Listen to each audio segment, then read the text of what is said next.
sama ya siapa Pak? Pak Teddy nggak urus jauh. Lupa ya. Pak Teddy. Apa itu tenang? Lupa ya Pak Teddy.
Yang terjadi ada apa sih Pak? Yang terjadi ada di rumahnya itu, saya lihat tadi sama barang-barang sama penyidik, sama polisi sama dan ramil. Oke. Itu ada mayat di dalam. Kondisinya gimana? Kondisinya itu posisinya kepala ada di sebelah timur utara, agak mojok sedikit. Keadaan telanjang, ya pakai baju tapi keadaan tidak pakai apa-apa, tidak pakai celana dalam, tidak pakai apa, seperti itu. Ada darah Pak? Ada darah setelah diperiksa sama penyidik tadi, dimiringkan, dibalik, dibolak-balik, barangkali ada yang lain, akhirnya keluar darah dari kuping sama hidung.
Dan kita telah menetapkan satu tersangka dan kami tahan atas nama ataupun berinisial HT, kewarganegaraan Belanda. Semuanya bahwasanya telah melakukan pembunuhan.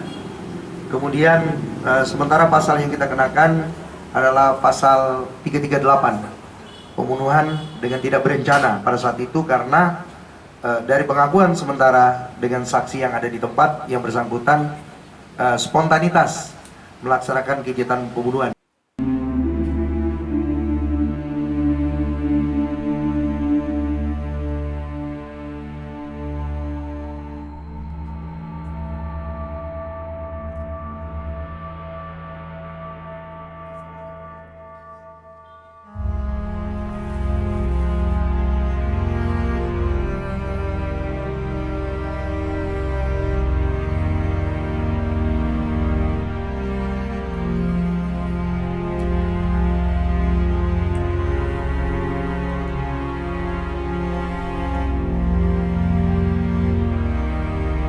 Mana diawali bahwasanya yang bersangkutan awalnya di malam hari di jam 19.00 sementara beristirahat, korban di samping yang bersangkutan tersangka melihat ataupun menonton TV, kemudian mau menyalakan rokok tapi terganggu dengan korban yang berdengkur di samping kiri daripada tersangka. Kemudian tersangka membangunkan korban untuk posisi menyampingkan daripada badan si tersangka.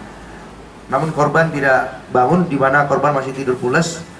Lalu kemudian si tersangka meminum minuman keras cap tikus dicampur dengan Coca-Cola, lalu meminum ini obat.